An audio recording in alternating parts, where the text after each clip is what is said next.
okay. All right, thanks. I'm pretty sure I won't live up to that hype, but thanks for inviting me here. It's a real pleasure. Rarely do I make it to the south end of Denver. But I came early today, so I avoided the traffic. So I run the DaVinci Institute. We're based in Louisville. And I'm going to talk a little bit about some of the stuff that we do and some of our thoughts on expanding into the future here. We also have a consulting arm of the DaVinci Institute, so we help businesses think about how to align their goals with the future. Because if you don't do that, the future is going to kill your plans. So a few months back, I was in Istanbul. I was speaking at a TEDx event on the topic of teacherless education. This is, I think, a very hot topic, and after my talk, I was approached by one of the executives from Google, and this executive happens to be responsible for the entire continent of Africa, and he came up to me and he said, you know, at Google, we're very interested in teacherless education because we want to educate Africa, and teachers don't want to go to Africa. Now, this was a very revealing moment for me because, no, teachers don't want to go to Africa. It's just lots of mosquitoes, bugs, corrupt government, and you get kidnapped or killed. In fact, there's lots of places in the world where teachers don't want to go. So we have a huge need for some other way of getting people in the world educated. Today, we have a teacher shortage globally of 18 million teachers. And a full 23% of all kids growing up today in the world get no education whatsoever. In fact, with the changing pace of technology today, if we continue to have to insert a teacher between us and everything that we need to learn in the future, we can't possibly stay competitive. Somehow we may need to make this far more efficient. The projection is by 2030, the average worker will have to reboot their career 6 times. So how do you do that? I'm gonna come back to that. Let's dive into this question of how does the future get created? Actually, the future gets created in the minds of everybody around us. We all participate in creating the future. People make decisions today based on their understanding of what the future holds. So I use this phrase, the future creates the present. This is just the opposite of what most people think. Most people think that what we're doing today is going to create the future, but from a little different perspective, it's those visions of the future determine our actions today. So here's the key thing. If you change somebody's vision of the future, you're going to change the way they make decisions today. That's my role as a futurist. My role as a futurist is to change people's vision of the future, give them a better understanding, more accurate vision, ways of questioning what their thoughts are about the future so that they can make better decisions today. As my favorite physicist, Max Planck, likes to say, if you change the way you look at things, the things you look at change. A lot of the thinking around the future gets framed by some of our global influencers, these people that high-profile people that get quoted a lot in the news. And I'll just mention a few of these because this helps frame our thinking about how fast the world is changing. Larry Page says that the main reasons companies fail is because they miss the future. I happen to agree with that. Vinod Khosla, who happens to be the most successful venture capitalist of all times, he says that big data is going to eliminate the need for 80% of all doctors. Pete Diamandis, the founder of the X Prize Foundation, the founder of Singularity University, says that we're headed from a world of 2 billion people connected in the internet in 2010 to 7 billion by 2020. And I'll show you how that's going to unfold here. Christian Hammond, I like this technology. It's a technology called narrative sciences. He says 90% of the news will be written by computers in 2030. And surprisingly, a lot of the news is already written by computers. We just don't know it. So we can put all the data in from a high school football game and it automatically creates an article. These are the writing assignments that nobody really wants. You know, the earnings reports on Wall Street, yeah, pretty boring stuff. They feed that into a computer and it automatically generates the article. Chris Anderson says that 3D printing is going to be bigger than the internet. The reason he says that is because the economy of the physical world is 5 to 6 times larger than that of the digital world. So it'll be real fascinating to watch this unfold. And I didn't want to get left out naturally, so I have my own quote in here that by 2030, over 2 billion jobs are going to go away. Now, when I make a statement like this, I'm not trying to say that this is a big doom and gloom statement, we're going to have 2 billion people unemployed. What I'm actually saying is that we need to create systems for re-employing people at a far faster rate than ever before. Jobs are going to transition in lots of different ways that we don't even understand yet, and so we need to prepare for that. We currently do not have the systems in place for retraining the people that we need to. So I talk a lot about this being what I call the level problem. Most of us have this tool at home. This is a level. Have it in our, if we were going to hang a picture on the wall or build a house, we need a level to do that. But once you can download a level app on your smartphone, suddenly you no longer have a need for that tool, or a lot of people don't. So that means that you no longer have the need for somebody to make the aluminum frame. You no longer have the need for somebody to make the little glass bulbs. You don't need somebody to assemble it, the shipping and receiving. You don't need the retail stores to carry it. Every app that's downloaded, a lot of these apps that get downloaded, that eliminates a piece of a job. It's a very tiny piece, but it's a piece nonetheless. So there's lots of apps, we download them and we can eliminate 10,000 jobs, and we don't even see where that's happening. In the process, we're freeing up lots of human capital.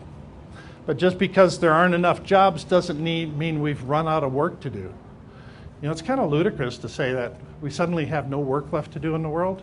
Yeah, right. We got lots of work left to do. But is there going to be jobs lined up for the work that needs to be done? That's a whole nother question. So where will our next generation jobs come from? So this is the Oculus Rift. How many of you know about the Oculus Rift? Quite a few in this room. This is a more techie audience. Oculus Rift company was bought in March by Facebook for $2 billion. Now, this is a very cool technology. This is a full immersion virtual reality device. You strap it on over your head and you're lost in another world. You have stereoscopic vision in these things. You feel like you're immersed in this new environment, and there's actually some very cool tools out now that enable you. This is a 360-degree treadmill, so you can walk in any direction. And if you're playing some of these games, you feel like you're immersed in it. And any way you walk, you're immersed in that new environment. Now, as a result of this, there's been a serious uptick in the number of virtual reality designer jobs. So this shows 166 jobs listed on that particular day. But just the fact that Facebook bought Oculus Rift made everybody pay much more attention to that technology. And so we suddenly need people with this skill set. There's not that big a talent pool out there right now. All right, the right to be forgotten. The European Union decided a couple months ago that we all have the right to be forgotten. This is an EU court that made this decision. And as a result of this, Google has had over 70,000 people approach them with a request to take down 250,000 web pages. Now keep in mind, these are just 70,000 people that managed to figure out a way to actually communicate with Google. That is no small task. If it was a way that we could all talk to them, there would be like 7 million people contacting them. But so they're being asked to take down lots of websites right now. This has created another surge in the whole reputation management field. A huge increased demand. There's already been an interesting demand for this, but it's clicked up a significant notch ever since then. So this one shows over 5,533 jobs just for reputation management professionals. In case you're not going to go into it, why have they been asked to take these websites down? I'm not a techie. I don't understand that. It's to clean up. You not only have the right to be forgotten, you have the right to be cleanly remembered. Oh, reputation. When Pete Diamandis talks about us going up to 7 billion people connected to the internet by 2020, what he's actually talking about is that the fact that Google just bought a solar-powered drone company called Titan, and Facebook bought one called Ascenta. Now, the way these solar-powered drone companies work is they fly at an altitude of 65 to 80,000 feet in the air.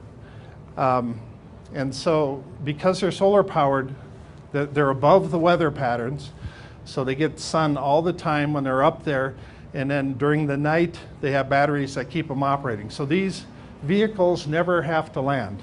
Well, we don't know what the mean time is between failure, but the projections are that these devices will be able to fly for years on end.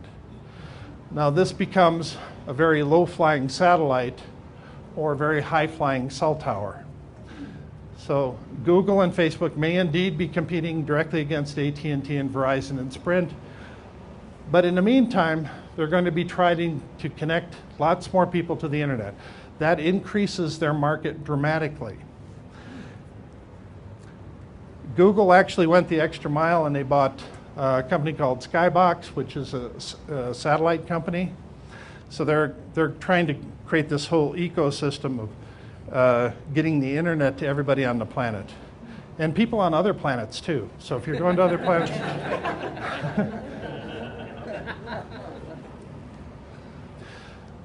The drone world is taking off in real interesting ways. We all heard the big announcement that Amazon's going to start delivering packages. Well, that can't happen until the FAA gives them the okay to do that. And the official ruling's coming in September of next year, where they're trying to create an operational plan for all of the drone operations above 400 feet. So this is going to open the doors for lots of opportunity. And of course, the drone that we all need is this one here, which is the beer delivery drone. I would like to be the pilot for beer delivery. But as a result of this, then we see this sudden uptick in the demand for UAV operators. Drone pilots, drone repair people, and there's going to be a big security element here too. The same drones that can deliver a package to you can also deliver explosives, can also deliver poison, can also spy on you in your bedroom. There's lots of issues that come about. So there's some good things and some bad things. And so security issues are going to be huge, and they're going to need a lot of people for that as well. So bold companies are instantly triggering the need for new talent. When they make an acquisition, they buy a new company, suddenly there's a huge demand for people with skills in that area. At the same time, the traditional colleges and universities are very poor fit for retraining people in a timely fashion. So I made the prediction that by 2030, over half of the traditional colleges and universities will disappear. And I'm not the only one saying this. There's quite a few of them.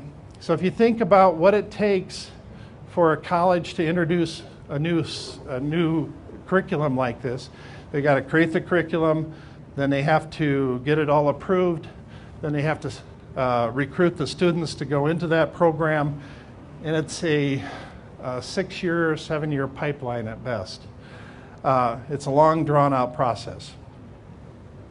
So to really define this problem, we need to prepare students for jobs that don't yet exist, using technology that hasn't been invented to solve problems we don't even know are problems yet. This pretty well explains the dilemma that we're in right now. So at the DaVinci Institute, we're focusing on this whole concept of micro colleges. We have our own program called DaVinci Coders, where we're training people how to be computer programmers. It's a 13-week course, and it's beginner-based, so we have people that have very little computer programming skills to start, and they're getting entry-level jobs coming out the back end. We frame our discussions around this idea of 1,000 hours of proficiency. So if you spend 1,000 hours working on computer programming, you're very likely going to get an entry-level job. To put that in perspective, if you work 12 hours a day for 84 days straight, that's 1,000 hours. You can do it in less than 3 months, but it's not too likely. Few people are that hardcore. But micro colleges, the way we're thinking about them, are immersive forms of post-secondary education done in very short periods of time. Now, the need for this is that it's no longer possible to predict the educational needs 5 to 6 years in advance. That's just simply not possible. And so micro colleges represent this responsive mechanism that for creating new talent quickly. And if we're shifting gears, if people have to shift careers 6 times by 2030, they want to do it in the least amount of time. That's what makes colleges such a poor fit. Colleges want to keep you there 2 years, 4 years. People want to do it in a month, 2 months, 3 months at the most. And the faster the better. So if you think about all the types of micro colleges that can be created, we can open this up into lots of different fields. 3D printer design, people that know how to do that, crowdfunding, dog breeders, people that are brewmasters for all the breweries that are, we got a new brewery going in about once a week here in Colorado. Drone pilot schools, aquaponics farmers, urban agriculture. There's lots of opportunity here. Some of it around the technical stuff and some of it around the less technical stuff. So I'll touch real briefly on some of the future plans for the DaVinci Institute. We're looking at kind of a 3-phased approach. One is, the first step is to expand our DaVinci Coders program. We're going to go into mobile apps. We're going to go into game design. We're going to go into some of the other languages. And we want to expand into a new facility that we're looking at and create a learning laboratory. So the whole learning environment is changing. We have new tools and techniques that we haven't, that are being invented almost on a daily basis. We want to take a serious look at using those and what works and what doesn't, and then create something of a maker space just framed around the course creators. And so I think that becomes kind of interesting. Are you going to also have that virtual online? Yeah, so there will be virtual environments. So when you create a new course, very likely you're going to want to teach it to a live audience for the first couple times. Sure. to get good feedback. Once you've done that, you work some of the kinks out of your curriculum, then you can record it and you can pipe it in online, or it might be something that works better that is part online, part in class. So there's no one-size-fits-all formula for all these. So what does a laboratory look like? We're playing around with different ideas for what that might look like. And this idea of a makerspace just for cutting-edge course creators, this can This can go off in a lot of different directions. If we're training people in robotics, then you want a lot of hardware stuff there. Training stuff for 3D printer designers, and you want 3D printers there. So, as Mark Twain says, a man who carries a cat by his tail learns something he can learn in no other way. Why isn't that the truth? The future is ours to write. It's our choice. We can create it however we want. Some of the predictions I'll give out here just to stir your imagination a little bit is the Internet of Things will virtually eliminate physical theft because we can track things everywhere. Driverless cars are going to change transportation as dramatically as the invention of the automobile itself. By 2030, the average person will own printed clothing, will live in a printed house, will have packages delivered by drones, will own more than one robot, will work as a freelancer, will frequently use a driverless car, and will be 3 times more educated than the average person today. When I talk about over 2 billion jobs going away by 2030, a recent study that was done by McKinsey & Company, they said that for every job eliminated by the internet, another 2.6 jobs were created in startup companies. So I like to say that the fastest way to create new jobs is to automate the old ones out of existence. That may or may not be true. We're entering into a period of unprecedented opportunity. So why is this so important? It's because humanity is going to change more in the next 20 years than in all human history. The risk factors are going to increase exponentially, and our children's children who haven't even been born yet are counting on you. As Steve Jobs says, right now is one of those moments when you are influencing the future. But sometimes our best efforts just look a lot like this. Pretty much like that. Thomas Edison says opportunity is missed by most people because it's dressed in overalls and looks like work. I think you understand that. So if any of you want more information about what we're doing at the DaVinci Institute, please stop by and see me afterwards. You can sign up for a free newsletter that goes out once a week. But I thank you very much for having me here today.